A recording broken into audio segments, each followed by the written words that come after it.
I was 2 steps away from giving my son $800,000 when I heard his wife calmly explaining how she planned to take it from him. Not ask, not share, take it. And the worst part, my son had no idea he was already part of the plan. And the thing is, 10 minutes before that, I thought I was doing something good. The drive back from my attorney's office should have been one of the better moments of my life. Not loud, not dramatic, just settled. The kind of quiet satisfaction you only get after decades of getting things wrong and finally getting something right. I had the windows down. Houston air, warm and a little too thick, rolling through the car. On the passenger seat was a folder. Inside it, a wire confirmation for $800,000. 32 years of work, reduced to a number and a signature. I wasn't spending it on myself. That part mattered more than I expected. This wasn't a new car or some late-life indulgence. This was for my son, for him and his wife. A house, something real, something that didn't disappear when markets dipped or contracts fell through. A yard, a garage, a kitchen big enough for Sunday dinners if life ever lined up that way again. He didn't know I was coming. That was the best part. I parked outside their apartment complex just before noon, picked up the folder, walked toward the stairs. And I remember this clearly. I was 2 steps from the landing, 2 steps away from knocking on that door and handing over everything. I didn't know it yet, but if I had taken those steps, I would have handed my son's future to the wrong person. I was 63 that year, old enough to know that good fortune usually has very little to do with luck. People like to look at a sold company, a paid-off house, a healthy bank account, and call a man fortunate. What they do not see are the bad partnerships, the sleepless years, the payroll months where you move money around like you are trying to stop a leak with your bare hands. I built my first software company in the late 90s out of a rented office over a feed store outside Houston. Nothing glamorous about it. Metal desk, cheap coffee, a printer that jammed every 3rd page. I sold that business, started another one, and spent the better part of 3 decades learning the same lesson over and over again. The danger usually does not come in yelling. It comes smiling. It comes organized. It comes looking reasonable. That lesson cost me enough over the years that I stopped confusing charm with character a long time ago. At least, I thought I had. My wife Elaine used to say I had 2 speeds, quiet and worried. She was not wrong. She had a way of making my caution sound almost affectionate. She had been gone 6 years by then, but I still heard her in the house sometimes. Not literally, just in the rhythm of things. The way I folded a dish towel, the way I still made coffee for 2 by mistake if I was distracted. Daniel was our only child. 35, solid kid, good shoulders, steady job, the kind of man who remembered to call on Sundays even when work got busy. He was a project manager for a commercial construction company, and he had grown into exactly the kind of adult that makes you feel like maybe you did 1 or 2 things right as a father. I was not a man who threw money at problems, and I was certainly not a man who gave away $800,000 without thinking it through. I wasn't a lucky man. I was a careful one, and that is probably why what happened next bothered me before I could even explain why. I met Lindsay about 4 years before all of this happened. Daniel brought her over for dinner on a Sunday, the way he always did when something in his life mattered. She walked in with a pie from a place off Westheimer, but she had taken it out of the box and plated it like she had baked it herself. That was the first thing I noticed. Not in a negative way, just observant. She was quick. Not loud, not attention-seeking. Just sharp. The kind of person who listens more than she talks, and when she does speak, it is usually at the right moment. She laughed at my jokes. Not the polite kind of laugh you give someone's father. A real one. She remembered how I took my coffee after seeing it once. Black, no sugar. The next time she visited, she handed it to me before I asked. Those things matter more than people admit. She worked as an office manager at a dental practice, kept things running, handled insurance, scheduling, billing. It is not a flashy job, but it tells you something about a person. Organized, patient, used to dealing with people when they are uncomfortable or stressed. When they got married 2 years later, I meant every word I said in my toast. I told her I had never had a daughter, but if I ever imagined what that might look like, it would probably be something close to her. And for a while, I believed that. Daniel was happy. That was the part that mattered most to me. You can tell when a man is putting on a show, and you can tell when he is just at ease. He looked at her the way men do when they think they got something right in life. There were small things, though, nothing you could point to, just moments, questions that went a little deeper than they needed to. So how did the company sale work exactly? Like after taxes, what do they actually let you keep? She asked them casually. Always casually. At the time, I answered. Looking back, I should have paid closer attention. Their apartment was on the second floor, end unit, outdoor walkway. The kind of place where you can hear more than you mean to if a window is open and the air is still. I was halfway up the stairs when I heard Lindsay's voice. She was speaking quickly, not angry, not upset, focused, the way people sound when they are trying to explain something important and do not want to be misunderstood. I slowed down without thinking about it. Then I stopped. "He doesn't know anything," she said. There was a pause, just long enough for me to realize she was on the phone. "Mom, he has no idea how much his dad is actually worth." Something in my chest tightened, but I told myself to keep moving, that this could be about anyone, that I was standing in a stairwell listening to something that was not mine to hear. I didn't move. "Daniel thinks his dad sold the company for maybe $500,000, she continued. "That's what he told me. But I looked it up. There was a press release. It was over $2 million. 2.3. Another pause. I know, but listen to me," she said, lowering her voice slightly, like she was shifting into something more deliberate. "If we can get the house in both our names, and we will, he loves Daniel too much to say no." My hand tightened around the folder. "Then when we file, I walk away with half. Texas is community property. Anything acquired during the marriage gets split." There was no hesitation in her voice, no uncertainty, just explanation, clear, structured, planned. "Daniel doesn't need to know any of this," she added. "He'll be upset for a while, but he'll get over it. Men always do." That was the moment something inside me went still. "The point is," she said, "we'd finally have something real. Something that doesn't disappear." I stood there longer than I care to admit. The air was quiet. No traffic, no wind, just her voice carrying through an open window and settling somewhere I could not ignore. I had spent 32 years learning how to recognize a plan when I heard one, and that was not a thought someone came up with in the middle of a phone call. That was something rehearsed, something built, something waiting for the right moment. I turned around and walked back down the stairs as quietly as I could. No confrontation, no second guessing, just distance. I got into my car, closed the door, and sat there with both hands on the steering wheel. The folder was still in my lap.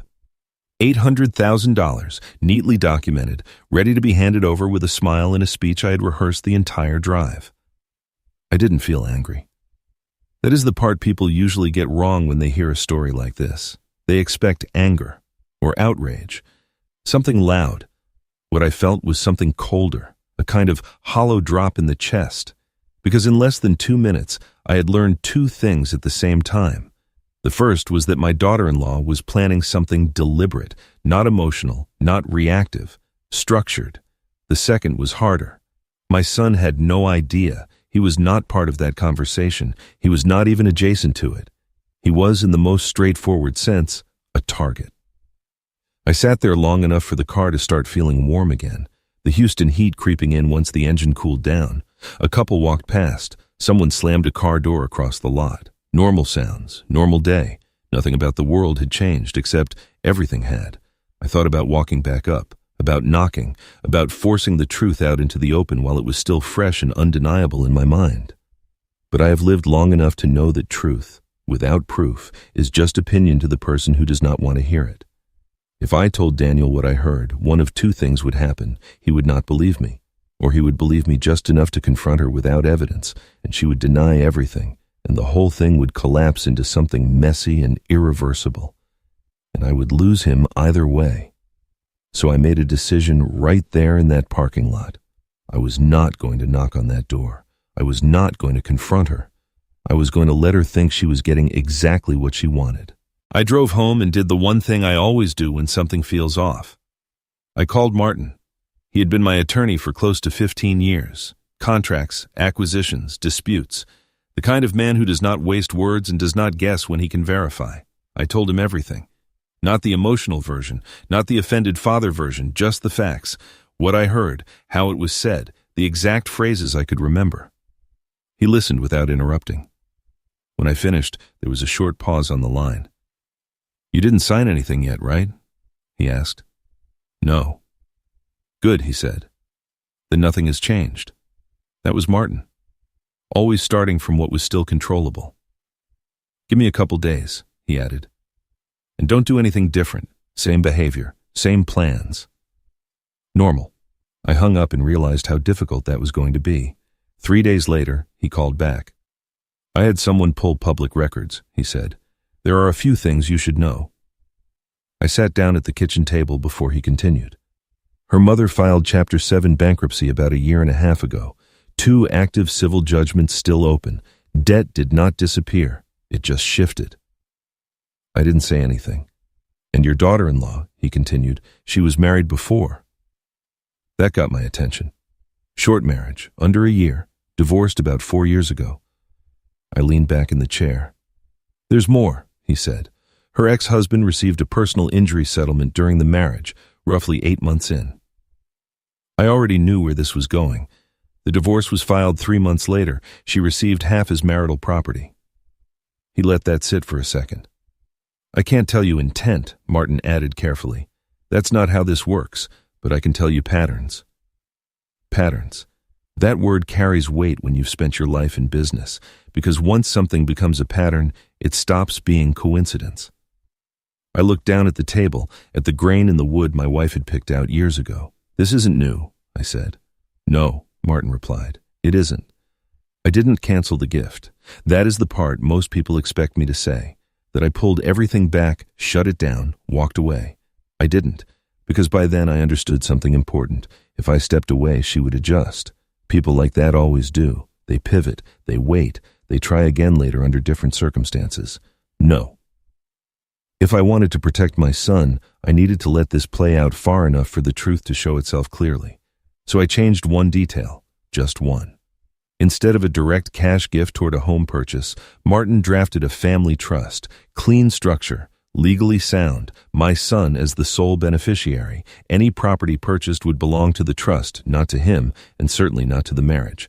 On paper, nothing looked suspicious. From the outside, it still looked like I was doing exactly what I had always planned to do. I called Daniel and invited him over for dinner later that week. Told him I wanted to go over some estate planning details, nothing urgent, just making sure things were organized. He showed up right on time. We ate, talked about work, the Astros, a project he was managing that was running behind schedule because of a supplier issue. Normal conversation, easy. After dinner, I brought out the documents. I explained the trust slowly, clearly. He listened, nodded, asked a couple of practical questions. Not once did he ask why the property wouldn't be in both names. That told me everything I needed to know about where his head was. He trusted her, fully. He called Lindsay from my kitchen table to tell her the news. I sat across from him, watching his face as he spoke. She sounded excited, bright, engaged. Then she asked the question. "So the house would be in both your names, right?" Daniel hesitated. "I think it's through a trust," he said. "It's a little different. I'll explain when I get home." There was a pause on the other end, just a second too long. Then her voice came back, just as warm as before. "That's amazing," she said. "I can't wait to hear everything." Daniel smiled when he hung up. "She's excited," he said. "I'm sure she is," I replied. What I did not say was this. I had just moved the ground beneath her feet, and I was waiting to see how she would react when she realized it. I expected hesitation, maybe a shift in tone, a few careful questions, something subtle. What I did not expect was how quickly she moved. Martin called me 4 days later. "I wasn't going to mention this unless it turned into something," he said, "but I think you should know." That got my attention. "A colleague of mine in family law had a consultation earlier this week," he continued. "Unofficial, nothing filed, but the questions were specific." I didn't say anything. She was asking about asset division in a marriage where property is held in a trust, specifically how difficult it is to access those assets in a divorce. The word divorce landed quietly, but it didn't need volume. "Did she get an answer?" I asked. "Yes," Martin said, "not the one she wanted." I leaned back in my chair. She was told that if the trust is structured properly, it's not easily touched, not impossible, but not simple either. There was a short pause. She didn't seem happy about that. I let out a slow breath. So she's not thinking about Ifte, I said. No, Martin replied. She's thinking about when. That confirmed it. This wasn't just a conversation with her mother. It wasn't venting. It wasn't hypothetical. She had already taken steps, already started positioning herself. I hung up the phone and sat there for a while, looking out into the backyard. The grass needed cutting. The fence leaned a little to the left where a storm had pushed it last year. Normal things, ordinary things. And somewhere in the middle of all of that, my son was living inside something he did not even know was being built around him. That was the moment I stopped wondering whether I was overreacting and started thinking about how to end it properly. A week later, Daniel asked if I wanted to come with them to look at a house. Just to get your opinion, he said. You've done this before. That part made me smile, even then. We met on a Saturday morning in a quiet suburb northwest of Houston, the kind of neighborhood with wide streets, trimmed lawns, and mailboxes that all looked like they had been installed the same week. 3-bedroom house, brick exterior, small front porch, a backyard just big enough to matter.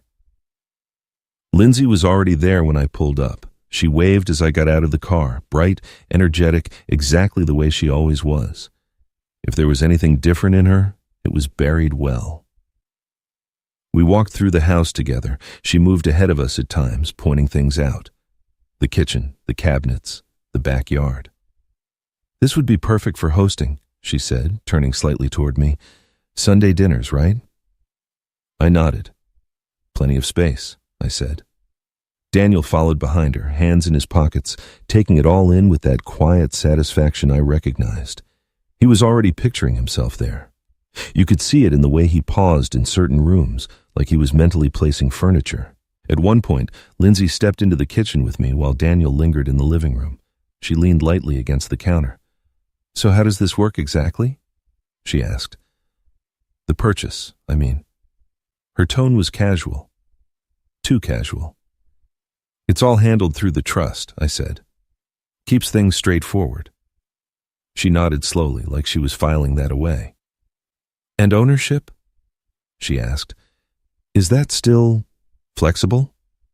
I met her eyes for a moment. Not really, I said. She smiled. Got it, she replied. Then she pushed off the counter and called out to Daniel about something in the backyard, her voice bright again, like nothing in that exchange had mattered. But it had. Because in that moment, I saw it clearly. She was adjusting, recalculating, and she still thought she had time. We sat down 3 days later in a small office just off the realtor's main lobby. Neutral walls, a round table, a stack of documents placed neatly in front of us. Daniel looked excited, not overly so, just settled into the idea that something good was happening. Lindsay looked the same as always, composed, engaged, smiling at the right moments. The agent walked us through the basics: price, timeline, closing process, standard language, the kind you half listen to because you're already thinking about where the couch is going to go. Then she slid the paperwork across the table. This will outline the ownership structure, she said. Daniel reached for the pen. Lindsay didn't. She leaned forward slightly, eyes moving across the page. Then she stopped, just for a second. It was subtle. Most people wouldn't have caught it, but I had spent too many years watching negotiations to miss that kind of pause. This is under a trust? She asked, her voice still even. Yes, the agent replied. The property will be held by the trust listed here.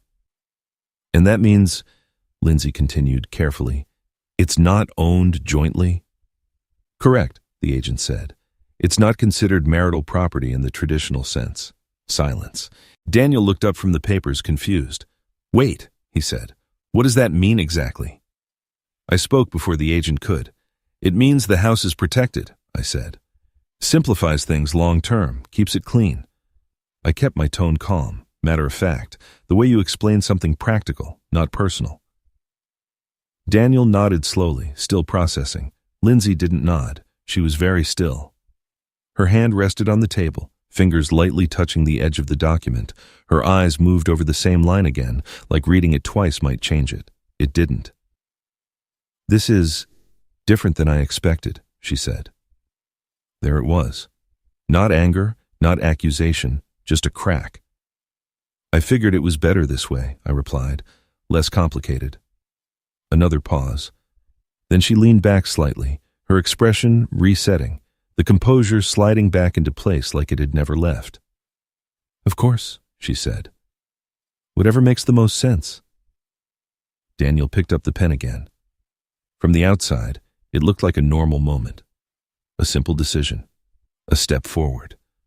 But I knew exactly what had just happened. The plan she had been building no longer worked, and for the first time since I stood on that stairwell, she knew it too. Daniel came over the following Sunday. He didn't say much on the phone when I asked him to come by. Just a quiet, "Yeah, I'll be there," the way he used to answer when he was younger and knew something serious was coming. He walked into the house around 2 in the afternoon. Same place, same kitchen table, same chair he had sat in 100 times before. I had the folder ready. Not the one from the bank, the other one, the one Martin had helped me put together. "Before I say anything," I told him, "I want you to read this." He sat down and opened it. At first his face didn't change much, just concentration, reading, processing. Then it shifted. Slowly, the way a sky changes when a cloud moves in front of the sun. You don't notice it at first. Then suddenly, everything feels different. He flipped to the next page, then back again, checking dates, looking at names. "The marriage," he said finally. "She told me she'd never been married before." "I know so." I said. He kept reading. "The settlement," he added, quieter now. I didn't interrupt. When he finished, he closed the folder but didn't look up right away. "You heard this weeks ago," he said. "Yes. And you didn't tell me. I needed you to see it like this," I said. "Not just hear it from me. Not something you could explain away." He nodded once, not in agreement, just acknowledgement. The kind that comes when something inside you is rearranging itself. He finally looked up at me. There was no anger in his face.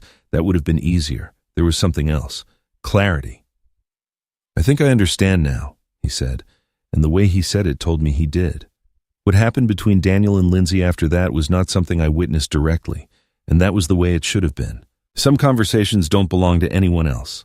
I know they talked that night. He told me that much, said it went on for hours, started calm, stayed calm longer than he expected. She denied some of it at first. Not everything. Just enough to try and reshape it. But documents don't leave much room for interpretation. Dates line up, records don't forget. He said there was a point where she stopped arguing facts and started explaining intentions. That was when things shifted. There is a difference between misunderstanding and strategy. He heard that difference. 2 days later, he called me early in the morning. I was already awake. "I asked her to stay somewhere else for a few days," he said. His voice was steady. Not cold, not emotional, just level. "I need to think," he added. "That makes sense," I said. There was a pause on the line. "I keep replaying everything," he said, trying to figure out what was real. That question doesn't have a clean answer. It never does. "I know," I said. "That part takes time." He didn't ask me what to do next, and I didn't offer, because at that point, it wasn't my decision anymore. My job wasn't to fix what was between them. It was to make sure that whatever he decided, he wasn't standing on ground that could be pulled out from under him, and now he wasn't. I've thought about that day on the stairwell more times than I can count, about those 2 steps. How easy it would have been to keep going, to knock on the door, to sit down at their kitchen table and hand over that folder with both hands, proud of what I had built and what I was about to give. It would have felt right in the moment. That's the dangerous part. Some decisions feel right because you haven't seen the whole picture yet. I don't know how my son's marriage will end. I won't pretend to. Some things are still unfolding, and they belong to him, not to me. What I do know is this. The house was purchased. 3 bedrooms, quiet street, backyard big enough for a grill, and maybe, someday, something more. His name is on the trust. His future is tied to something that can't be divided in a moment of strategy. A few weeks after everything came out, Lindsay's mother called me. She said I had ruined her daughter's life, that I had interfered, that I had taken something that wasn't mine to control. I let her finish. Then I told her calmly that I hadn't taken anything. I had simply made sure a plan didn't work. That's all. My wife used to say that being a parent wasn't about making your children happy. It was about making sure they had somewhere safe to land. That day on the stairs, I didn't save his marriage, but I made sure the ground was still there when he needed it.